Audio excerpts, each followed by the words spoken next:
Hello guys, welcome to the stump mic. So fourth day అయితే complete అయిపోయింది. మనం ఏదైతే అనుకున్నామో మ్యాక్సిమం అదే జరుగుతుంది. అండ్ అసలు ఎంత ఫాస్ట్గా ఆడారు, తర్వాత అసలు ఇండియాకి ఏం జరిగింది, ఇవన్నీ మనం ఈ వీడియోలో డిస్కస్ చేసుకోవాలి కదా. Sorry, let's roll the intro.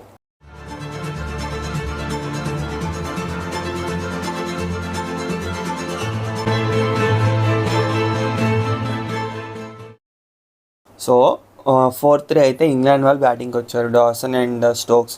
మనం అనుకున్నట్టుగానే స్టోక్స్, మనం ఏమనుకున్నాం, వాళ్ళు ఫాస్ట్ ఆడతారు అని అనుకున్నాం. So Stokes played fastly. Liam Dawson కూడా కొంతసేపు కొట్టాడు.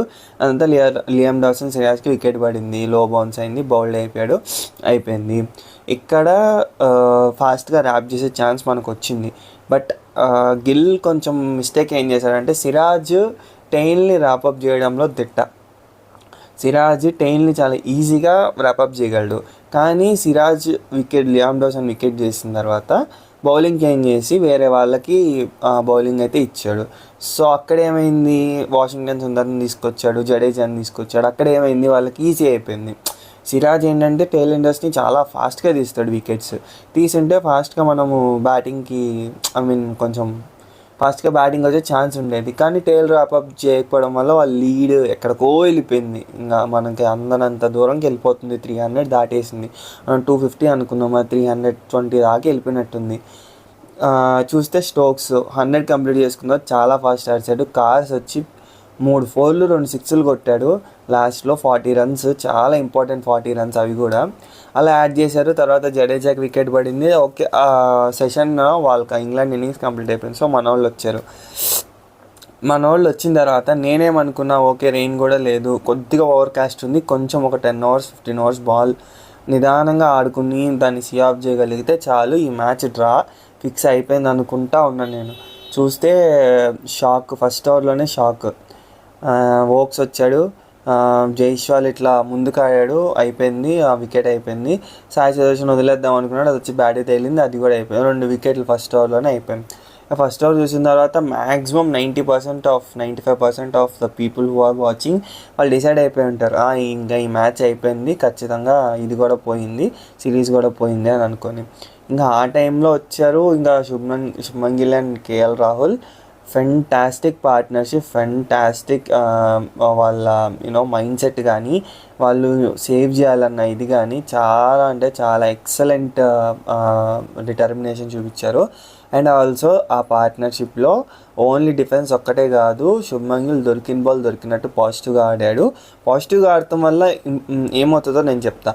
పాజిటివ్గా ఆడటం వల్ల కెప్టెన్కి ముందు పెట్టాలా, అటాకింగ్ పెట్టాలా, డిఫెన్సివ్ పెట్టాలా అనే దాంట్లో ఉంటారు ఆపోజిట్ టీమ్ కెప్టెన్. బాల్స్ ఆటోమేటిక్గా లూజ్ బాల్స్ పడతాయి బౌలర్స్ నుంచి. నువ్వు ఎప్పుడైతే డిఫెన్సివ్గా వెళ్ళావో బౌలర్స్ నీ మీదకి ఎక్కేస్తారు. నువ్వు 2 షాట్లు కొడితే వాళ్ళు కూడా ఓకే వీళ్ళు కొడుతున్నారు అనేసి వాళ్ళ లెంత్ డిస్టర్బ్ అవుతుంది. అది లూజ్ బాల్స్ ఈజీగా పడతాయి, చాలా ఈజీగా ఆడుకోవచ్చు. సో శుభ్మన్ గిల్ దొరికినట్టు పాజిటివ్గా ఆడాడు. కేఎల్ రాహుల్ ఎప్పుడులానే విత్ కాంబాట్ డిఫెన్స్ న్యూ బాల్ని సీ ఆఫ్ చేయడంలో చాలా ఎక్సలెంట్గా చేశాడు. సో వీళ్ళిద్దరూ కలిసి 174 కొట్టారు నిన్న. ఓకే, నా శుభ్మన్ గిల్ వచ్చేసి 78, కేఎల్ రాహుల్ 87. వీళ్ళిద్దరు ఇక్కడ బ్యాటింగ్ చేస్తున్నారు. స్టిల్ మనకి 137 రన్స్ ఉన్నాయి. సో ఇప్పుడు మనం 5th డేలో ఏమవబోతుంది, అసలు ఎలా జరగబోతుందో డిస్కస్ చేసుకుందాం. సో డే 5 ఏంటి అంటే, ఫస్ట్ సెషన్ మనకి చాలా చాలా చాలా ఇంపార్టెంట్ అండి. ఎందుకంటే మనం ఇప్పుడు ఇండియా ప్రీవియస్ రికార్డ్స్ తీసుకున్నాం. ఇండియా 4th డే ఎండ్ వరకు బాగానే ఉంటారు. 5th డే మార్నింగ్ కొలాప్స్ అయిపోతారు. 5th day morning first 17 overs పాత బాలే ఇస్తారు, దాన్ని సీ ఆఫ్ చేసేస్తే కొత్త బాల్ వస్తుంది. ఇది వెరీ వెరీ ఇంపార్టెంట్ ఫేస్. ఎందుకంటే ఆ కొత్త బాల్ వచ్చినప్పుడు వికెట్స్ పడే ఛాన్స్ ఉంటుంది ఎక్కువ. ఇప్పుడు ఒకవేళ ఓవర్ కాస్ట్ ఉండి కొత్త బాల్ వచ్చినట్టయితే బాల్ బాగా స్వింగ్ అవుతుంది, అదేదో కొత్త మ్యాచ్ ఫస్ట్ డే ఆడినట్టు ఉంటుంది. సో అండ్ ఇంకా ఇక్కడ ఈ పిచ్లో వచ్చేసి లో బౌన్స్ ఉంది, వేరియబుల్ బౌన్స్ ఉంది. కొన్ని బాల్స్ బౌన్స్ అవుతున్నాయి, కొన్ని బాల్స్ లో అవుతున్నాయి. సో చాలా టఫ్ పీరియడ్ ఉండబోతుంది. ఫస్ట్ సెషన్ చాలా ఇంపార్టెంట్ మనకి. ఎవరికి ఏం పనులు ఉన్నా ఫస్ట్ సెషన్ మాత్రం ఖచ్చితంగా చూడండి. 3:30 to 5:30 చాలా ఇంపార్టెంట్ సెషన్ అది. అక్కడే డిసైడ్ అయిపోతుంది ఇది డ్రా వైపు వెళ్తుందా, ఇంగ్లాండ్ వైపు వెళ్తుందా అని. అండ్ ఇంకా ఏంటంటే 4th డేలో మనకి కొంచెం కలిసి వచ్చింది ఏంటంటే స్టోక్స్ బౌలింగ్ చేయలేదు, ఎందుకంటే తనకు హ్యామ్ స్ట్రింగ్ ఇంజరీ ఉన్నింది. తను రివర్స్ పడితే తన కాలు కొంచెం పట్టేసింది. సర్ఫేస్ చాలా హార్డ్ ఉండటం వల్ల కొంచెం హ్యామ్ స్ట్రింగ్ ఇంజరీ అయింది. ఖచ్చితంగా తను డే 5 రోజున బౌలింగ్ అయితే వచ్చేస్తాడు. ఏదైనా పెయిన్ కిల్లర్స్ అని తీసుకొని హ్యామ్ స్ట్రింగ్ పోవడానికి హాట్ వాటర్ అన్న పెట్టుకొని, లేకపోతే ఏదైనా మసాజ్ అన్న చేయించుకొని definitely will come to ball. స్టోక్స్తో ఏంటంటే ప్రాబ్లము, మిగతా వాళ్ళందరూ మిగతా బౌలర్స్ అందరూ బ్యాట్ షాట్స్ ఆడే వరకు వెయిట్ చేస్తారు. స్టోక్స్ క్రియేట్ చేస్తాడు bat shot. Okay, Stokes create చేయించి ఆడతాడు, వికెట్స్ తీసుకుంటాడు. సో స్టోక్స్తో కొంచెం ప్రాబ్లం ఉంది.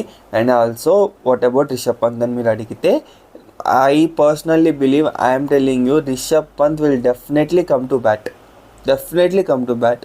ఇండియా ఇట్లాంటి సిచ్యువేషన్లో ఉన్నప్పుడు ఖచ్చితంగా వస్తాడు. ఎందుకంటే ఒకవేళ మన వికెట్స్ ఫాస్ట్గా పోతే వచ్చి డిఫెన్స్ ఆడతాడు, లేదు మనం కంఫర్టబుల్ సిచ్యువేషన్లో ఉండే వచ్చి అటాక్ చేస్తాడు. బట్ రావడం అయితే పక్కా. అండ్ ఆల్సో సితాంశు కోటక్ మన బ్యాటింగ్ హెడ్ కోచ్ చెప్పాడు, రిషబ్ పంత్ని రైట్ ఆఫ్ చేయొద్దు, ఎప్పుడు ఏం చేస్తాడో తనకే తెలీదు, రేపు పొద్దున్న లేచి ప్యాడ్స్ కట్టుకుని వెళ్ళిపోతానన్నా అనొచ్చు అని అంటున్నాడు. మనకు తెలిసిందే, Rishabh Pant will definitely not leave India in this situation. Definitely బ్యాటింగ్కి వస్తాడు. సో మనకి ఇంకా రిమైనింగ్ ఉన్న బ్యాటింగ్ పంత్, జడేజా, సుందర్, షార్దుల్ ఠాకూర్, అంశుల్ కాంబోజ్, బుమ్రా అండ్ సిరాజ్ని కొంచెం మనం పక్కన పెట్టినాం. Till Anshul Kamboj we can bat. So first సెషన్ని మన వాళ్ళు సిఆఫ్ చేయగలిగితే this match will be a draw. There is no chance of India winning this match. Because ఎందుకంటే మనం ఒక 70 ఓవర్స్ ఆడేసి ఉంటే, ఒక 70 ఓవర్స్ 90 ఓవర్స్ ఉన్నాయి మనకి మొత్తం. ఓకే, 90 ఓవర్స్లో మనం కానీ ఒక 65 to 70 ఓవర్స్ ఆడగలిగితే వాళ్ళే డ్రా ఇచ్చేస్తారు. ఎందుకంటే లాస్ట్ ఇంకా 120 ఓవర్స్ ఉండి అసలు వాళ్ళకి బ్యాటింగ్ ఇచ్చే డేంజర్ మనం తీసుకోవద్దు. ఎందుకంటే వాళ్ళకి బ్యాటింగ్ ఇచ్చి ఒక 20 ఓవర్స్లో 120, 130 కొట్టాలని వాళ్ళు కొట్టేస్తారు. వాళ్ళు చాలా ఫాస్ట్ ఆడేస్తారు. 10 వికెట్స్ చేతిలో ఉన్నాయి, బాల్ 1 నుంచి అటాక్ చేస్తారు, వాళ్ళు క్లియర్ కూడా చేసేస్తారు బౌండరీస్. వాళ్ళు ముందు పెడితే డబల్స్ తిరిగేస్తారు, ఫీల్డింగ్ వెనక పెడితే డబల్స్ తిరిగేస్తారు, ముందు పెడితే 4లు కొడతారు, 6లు కొడతారు, క్లియర్ చేయగలరు. ఖచ్చితంగా don't take a chance of giving batting to them and waiting for the result. They will snatch the victory. So please, India ఏంటంటే ఆడేసి డ్రా కోసం చూసుకోవాలి, సర్వైవల్ చూసుకోవాలి. దిస్ మ్యాచ్ సేమ్ నిన్నట్లాగే 70% it's going to be draw. లేదు మన వాళ్ళు first సెషన్లో కొంచెం వికెట్లు ఇచ్చేశారు అంటే definitely England are going to take the 10 wickets and England is going to win 30%. సో 70% అయితే ఇది డ్రాక్ ఉంది. అండ్ ఫస్ట్ సెషన్ చాలా ఇంపార్టెంట్, మళ్ళీ చెప్తున్నాను, న్యూ బాల్ అదే సెషన్లో వస్తుంది. అండ్ కొత్త డే స్టార్ట్ అవుతుంది కాబట్టి కాన్సన్ట్రేషన్ అదంతా ఒక 2-3 ఓవర్స్ అంతా సెట్ అయిన తర్వాత చాలా జాగ్రత్తగా ఆడాల్సింది Gill and Rahul. Same Gill and Rahul నిన్న చూసిన ఇన్నింగ్స్ చూస్తే నాకు రాహుల్ ద్రావిడ్ అండ్ వివిఎస్ లక్ష్మణ్ది అప్పుడే నేను పుట్టి 1 year అవుతుంది. యాక్చువల్గా అది వేరే వాళ్ళు డిస్కస్ చేసుకుంటున్నప్పుడు 2001లో అనుకుంటా. వాళ్ళు ఇండియాని ఎట్లయితే సేవ్ చేశారు హోప్లెస్ సిచ్యువేషన్ నుంచి, ఇద్దరు నిలబడి ఒకళ్ళు 180 ఒకళ్ళు 250 అట్లా సంథింగ్ అది కొట్టి మ్యాచ్ని సేవ్ చేశారు అప్పుడు. సో సేమ్ అదే ఇన్నింగ్స్ గుర్తొచ్చింది. రాహుల్ అండ్ గిల్ ఆడుతున్నప్పుడు చాలా కాంబాక్ట్ డిఫెన్స్, ఒక పక్క నుంచి అటాక్ చేశారు, రన్స్ కూడా బాగానే ఫ్లో అయినాయి. సో దట్ వాళ్ళకి కొంచెం లూజ్ లైన్స్ కూడా పడ్డాయి నిన్న మ్యాచ్లో మన వాళ్ళు కొడుతున్నప్పటి నుంచి. సో ఇది అన్నమాట డే 5 అయితే, డే 4 రివ్యూ, డే 5 అయితే preview. Definitely first session survive అయ్యామా, this is going to be draw. First session మన వాళ్ళు సరిగా ఆడలేదా, it's going to be England win. మీరేమనుకుంటున్నారు, అసలు మీరు ఎట్ వెళ్తుంది అనుకుంటున్నారు ఈ మ్యాచ్, రిషబ్ పంత్ బ్యాటింగ్ వస్తాడా లేదా, ఇవన్నీ మీరు కమెంట్స్లో చెప్పండి. I look into it. Will catch up later. Thank you, bye.